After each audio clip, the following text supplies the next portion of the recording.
Okay, so we are having a slightly impromptu discussion with the three game masters in our all-for-one regime Diabolique campaign, Lights and Darkness, and we're talking about, well, resource points. These are something which were introduced into Ubiquity by Wiggy, Paul Wade Williams, from AAA's games, to handle greater flexibility and the greater need for resources in games that involve a lot of status or changes in status among the leagues of adventure or in all for one. So we thought we would talk a little bit about how we've been using them. Okay. Should I go first? Yeah, I think you should. Okay. Right, so resource points appear in the Leagues of Adventure Guide to Explorations. I think I have that title, right? And in there, the idea is introduced that an expedition, or it's Guide to Expeditions, right? There you go. A character or set of characters might be looking for a patron or a rich supporter or a league to sponsor them in some activity. Right, he said right. And so you accept an assignment or accept a mission from them, and then when you come back and report on your successes, you have the opportunity to earn resource points that function just like experience points, except you can only spend them on resources. So this is easily applied to any kind of mission-based situation. Right? If you successfully complete your mission, then you receive favors in the form of resources or resource points from your patron. So we have one really good example from Francois, where Martin discovered a large supply of gold. Yeah. And that translated to what? I'm going to go grab him and you explain. Yeah, well, it became wealth, okay? What I've described in my game was there was enough money for one man to live in that bag of gold, okay? So there was an income, the equivalent of a musketeer's income, well, a well-paid musketeer income for a year. Well-paid musketeer. An actually paid musketeer. Well, I think it would be more the right word. An actually paid musketeer income. So that's what I gave. It's just a description of the thing. So how does this translate into the game system? Well, resources, unlike talents, can be taken away. They can be lost in play. Like your follower gets killed. Right? Yeah. You have actually lost that resource. Or you insult the king, you commit treason, you lose your position as a musketeer, you lose your rank. It's gone. Right? Okay. Now, you have spent experience points to buy that thing. When character creation starts, right? I'd like to have this or I'd like to have that. You buy them. Okay. But in play, they can be won and lost. So the game master can give out wealth won, but it has this time limit on it. Francois stated there's enough money for 1 year. Right? So a year passes, that wealth won is gone. Okay, yeah. Right, that kind of thing. But let's say the player really likes the idea of having a wealth of one. So they spend experience points. Right? They're now right. They're now trying to establish that they have an interest in it. They're using that money to make more money. Yeah. That kind of thing. So that's the interplay there. Now, an enemy might come in and destroy the source of wealth. So again, the wealth is lost? What are you going to do to recover it? Kind of stuff. Well, I actually kind of thought the use you put it to by giving it to Monsieur de Treville, or giving it to the musketeers to buy more gunpowder. That was a interesting way to convert wealth 1 into rank in the musketeers instead. So you've got these resource points, but you're like, I'd really rather use them on this for rank. Yeah, or if it makes narrative sense. Yeah. And so that's a fun challenge for the player to decide how a conversion would be possible. It has to fit in the story. Yeah. Right. I have to go back listen to the end of my solo session again, but there was that point at the end where I'm actually talking to the king, and he kind of offers me money, and I say, well, I really don't need any money, even though I desperately needed money as a musketeer, because they don't actually really get paid. But, well, yeah, that's a point. I've thought about this ending recently, and remember that you didn't take the money and you asked for rank. So the story thing I will tell about this is that the king will make a letter to Mr. de Treville, so give a rank to the boy. Right. So okay. So well, the points don't go away; they just get spent in something else, which is cool. Okay, but we haven't spent anything on it. It's just we gave out the stuff and we got the +1 for some amount of time, depending on what is it. Right. This is where things get interesting, right? And where we're thinking, well, I have to pay for a resource, but I didn't pay for this resource. So what does that really mean, right? So the king has bestowed a favor, and he's going to expect something from Philippe, right? Yes, it was a reward, but he just wanted to pay him. But like D'Artagnan arguing with the queen or arguing with Mazarin, right? He wants promotion. He wants Porthos to become a baron or whatever. And what happens next? Does the king appreciate what Philippe does with his new rank? Right? Does the rank fade away because he didn't really earn it? And if he does really earn it, if he does put points into it, so this is where we get into the resource points discussion, being able to generate points with your skill. Okay. But the game master should feel free to, because they're free to take away resources through play, they should also be free to provide resources in play without worrying about it. Okay. Well, we did that for some stuff, I have my character sheet in front of me. I have Contact and Bourdon, which appeared, that's what Sebastian gave that to me. Because you met I'm blanking on the name now, but Louise de Lafayette. Right, we met her, Louise, and she introduced you, right? So this is a consequence of play. Okay. And you're an interesting character for Anne to manipulate. Okay. I have +1 temporary fame, okay? Yeah. But I have 7 resources point accumulated to it. So what I understand is that I have to get my full 15 reputation point to make that fame kind of more permanent. Yeah. You need 8 more. But I can already use it as a bonus. Because I have a temporary, okay. Before it fades away. Yeah, but who just wants 15 minutes of fame? You want lots of fame. Oh, just a little more. Right. Okay. Okay. And you have your... Yeah, we've got things like that. So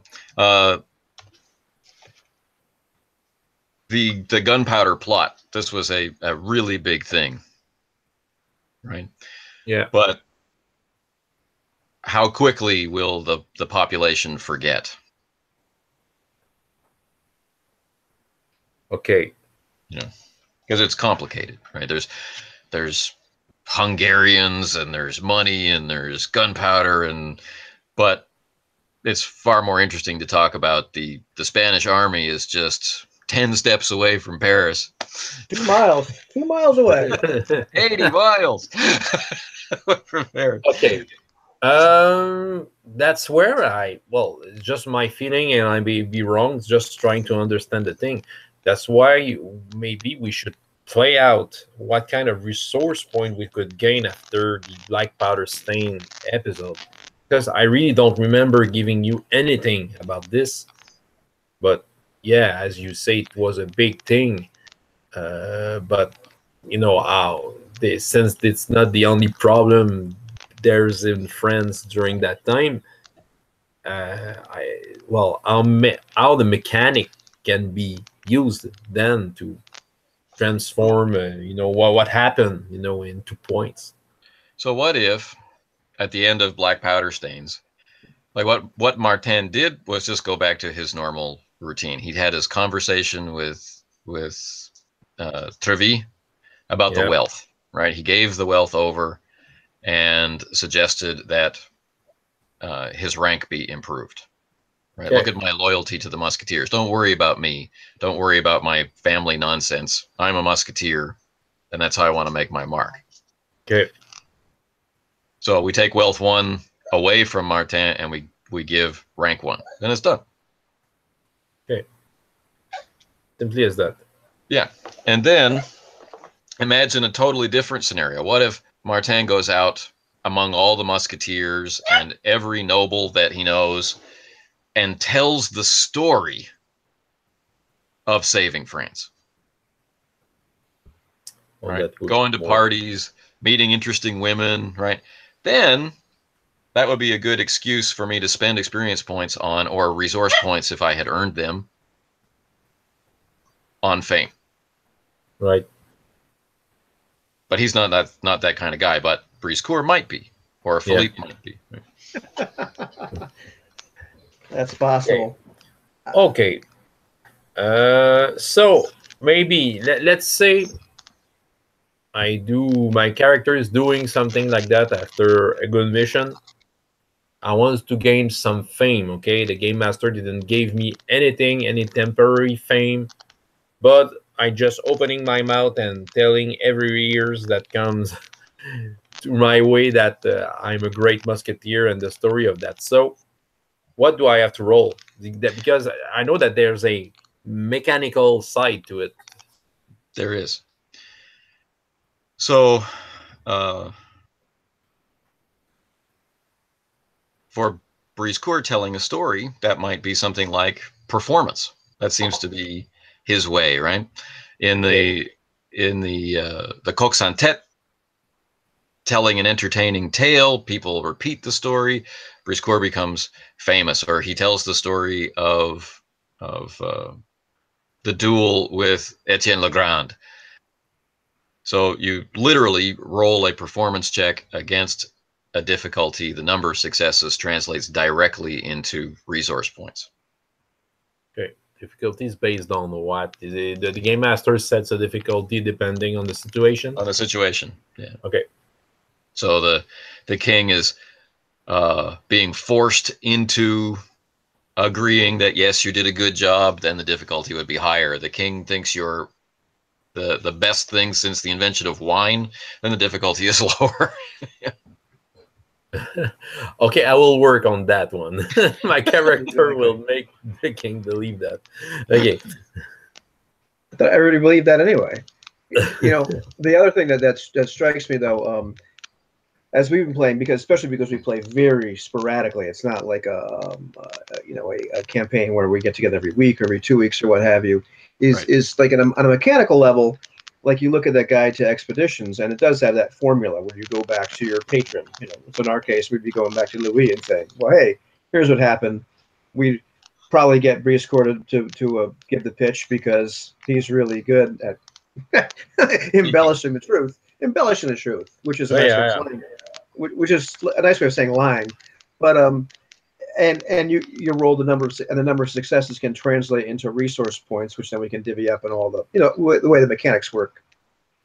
However, I've been doing that with my character as we gain resource points here and there. I'll put it in a certain area like fame, and so just the way they work, 0 level resource is 7 experience points, and then to get it to a 1 level resource, you have to spend 8 more, so it's full 15. After that, resource 2 costs you another 15 XP or resource points, so it's a significant investment. So I start dumping those resource points in there, and it's kind of building until it hits the magical 15 or whatever, and catapults it into the next level. But there's probably times, at least in how we're playing, where we come back from an event, and let's just say that Louis looks at me and said, "Yeah, I'll give you this money, or I'll give you this rank," and it's probably worth at that point. I'm not sure if it's worth it to actually do a real reputation roll, as opposed to saying, "Okay, well here's 8 or 7 or 15 resource points that specifically have to be used for this. If you use them for something else, you're probably going to piss this guy off, or they just won't apply." Right. As opposed to constantly building up bit by bit enough experience or resource points until you actually hit the next threshold and you actually get another rank. I think that makes perfect sense if we were playing a lot, but right, it's a speed issue or an efficiency issue. Our stories are huge, like they're important. They affect big things. They're not like one day I was going to buy bread. They're not all Margot, right? And a private, personal thing. So they're often wide-ranging. And so you'd expect some kind of big outcome, even if it's only temporary. Like everyone's telling the story of Philippe's duel with, 37 Cardinals guards on the Pont Neuf in one day, and that kind of stuff. So I think it's okay for the game master to hand out resources, and then the concept of temporary. The game master gives it out. It's temporary, right?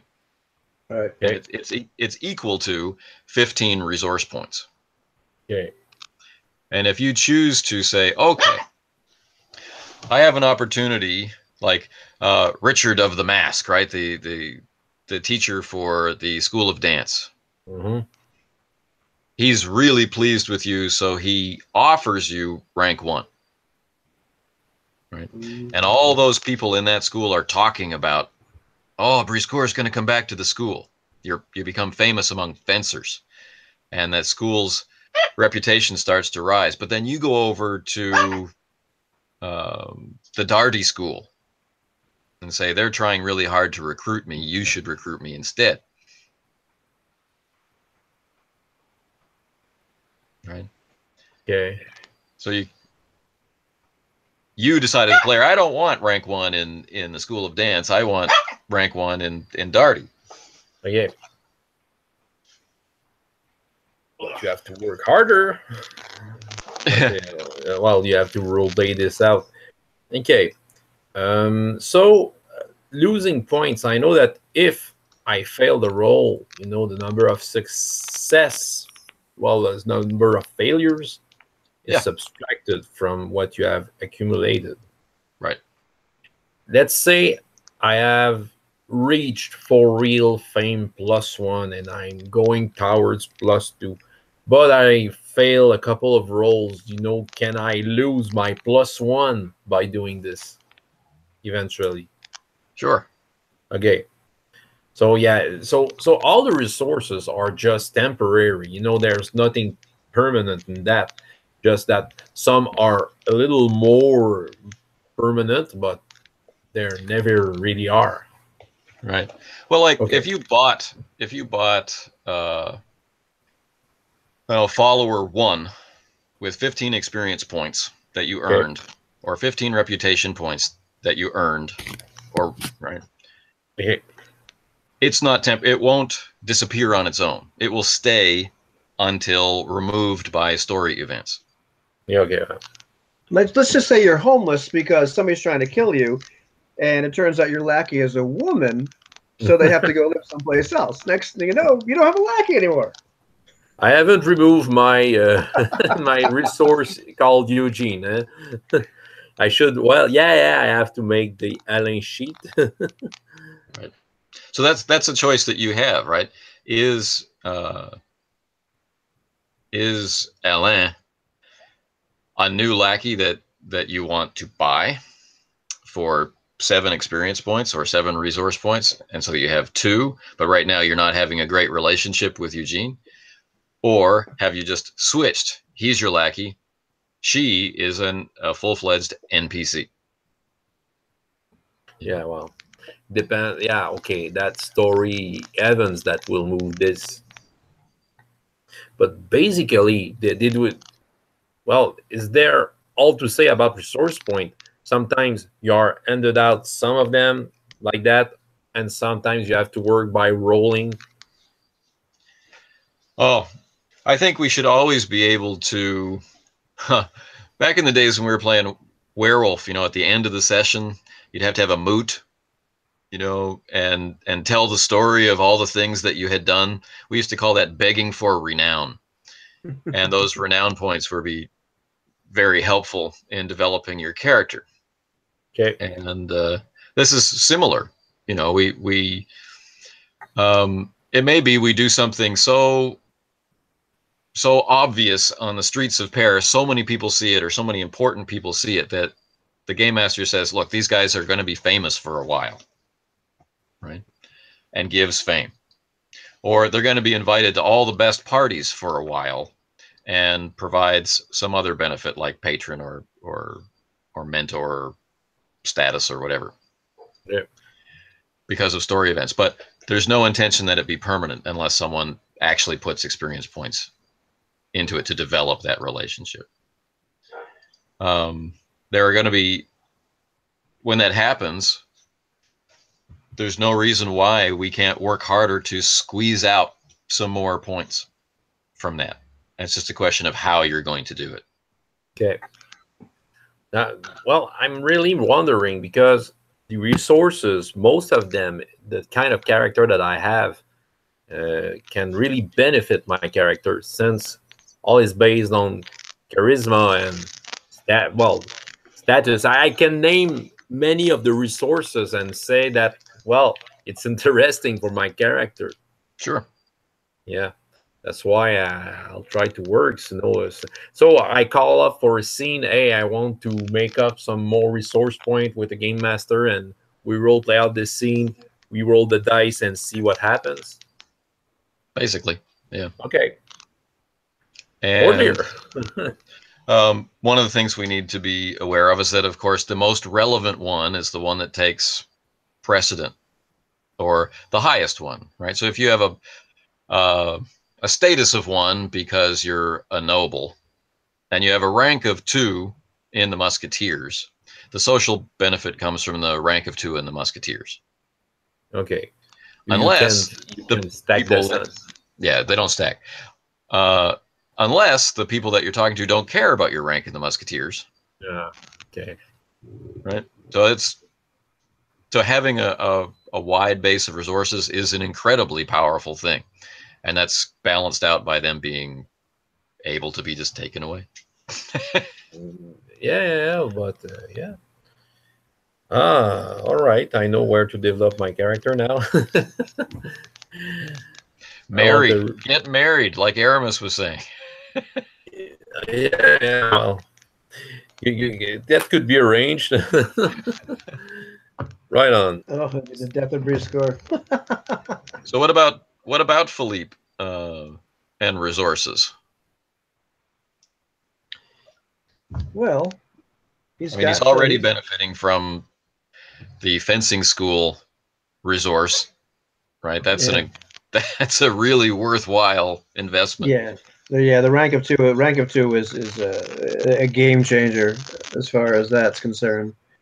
Imagine rank of 2 is School of Dance with me. Yeah, no, because if I had to sacrifice rank in in my current school to gain rank in another one, it's not as powerful. Philippe only has a rank of 0 in the musketeers, which is what he started with. So it's something that actually applying that resource from the king to actually get him up to rank 1, it would be a pretty powerful thing as well, because that opens some more doors. Wealth wise, Philippe really has no resource. Doesn't have any resources. Think he's got he's got an ally. He's got temporary resource. It's a bonus resource that he gets from the having a rank of 2 in the Renard school. So Denis, yeah, that's an interesting resource now that I really haven't called on, but that's a pretty decent resource. Yep. But so he has some social ones. I think he's actually. I have to check. I think he's got fame of 1, so people know who he is. But in terms of actual like money resources or patrons, not so much. But that's not really what he cares about either. He just wants people to know who he is. Mm-hmm. Yeah. It really fits the setting, and I'm asking the wiggies right now watching us. Make the book about this. No, but yeah, it really fits that kind of setting. I'm just we're talking about this, and I just can see the characters in the novels of Dumas. That can be translated into that Directly, easily. yeah. Easily. With all when they are talking about what are their dreams, Porthos, trying to get a rich widow, by his side, Yep. and and Aramis wanted to be in the orders and of the church. Yeah, it really could really translate mechanically through that. Yeah, Right. And it takes play into a lot of different directions. It can be a lot of this social struggle, to put people in the right situations so that you can get what you want from them. Like, I'm tired of being hungry. I'm tired of having to go out to all these dinner parties just to get fed and be a bodyguard on someone's arm because my salary is never paid. It's like, I want So at to. least you look good doing it. So that's not so bad. But yeah, that is the ability to role play your way into all this, through that using that kind of guided expeditions model, and and using the actual fiction, like who would give you a resource or a temporary resource here, right? It makes a little bit more sense, or at least resources just cost so darn much, and sometimes there's a temptation to say, okay, well, I've got these 4 or 6 experience points. And it's a lot cheaper to go raise a skill or something, as opposed to really thinking, well, I'm going to have to save up an awful lot to boost this resource. It's true, because we're playing in a weekly model, right? The experience points, the amount that we're giving out is for 1 session, but 1 session would be only a third or a quarter or a fifth of one kind of adventure, right? And so in standard play, in standard weekly play, someone will be looking at 15 to 20 points collected from several sessions of play and saying, how do I want to change my character, or how do I want to reflect the development of my character? Whereas we are playing through something as important as a 4 or 5 session story, right, with the experience points of 1 session. And so all the amazing things that we've done over the length of this campaign, it seems a little weird sometimes, I think, when we look at how they have or have not developed. But so one way to balance that out is with the game master not worrying a lot about giving out temporary resources. Okay. Yeah, that fits. That fits a lot. All right. Well, I think for my part, it answers a lot of the questions that I had, how to handle them when I'm game master, how to handle them with my character. Right. and it opens up the door. Yeah, it's really fun because in many role-playing games you have that kinds of things that your character gain but has no numbers on the sheet. You know, it's just background information, Right. and just call them up when needed. And you know, as a game master, you have to put that into the game. No, but with the numbers, it comes to life through the mechanic. Yeah, that's very interesting. Yeah, if I get fame of 5, then I'll be like the social equivalent of Bree Score. I won't need any social skills. I'll just add that many dice to my rolls. Good luck. Yeah. I'll have to do more fame generating things. But, Yeah. But every little bit helps. Now I, of course, have to build the kind of reputation that will enable me to rise up and be awarded a rank like Porthos, right? Returned to the nobility. Which is why I put that bit about Aramis saying, "Look, just get married." It's not like you would say. Yeah. It's Right resources. So, all right, gents. Yeah, well, thanks for this chat. I think we needed to have that talk and see how it fits to our own campaign. Yeah, exactly. All right. So when next we play, Ivan, you're going to make a solo session for Martin, and then the next one up is Francois. Yeah. Yeah, maybe we'll have that in-character chat we may have talked about or not. We'll see how in the upcoming weeks our abilities will look like. Man, that would be cool. That would be good to have the in-character chat and go cry on Martin's shoulder. Well, yeah. if you do run to the church, I mean, you know you're going to find him there. So. Right, exactly.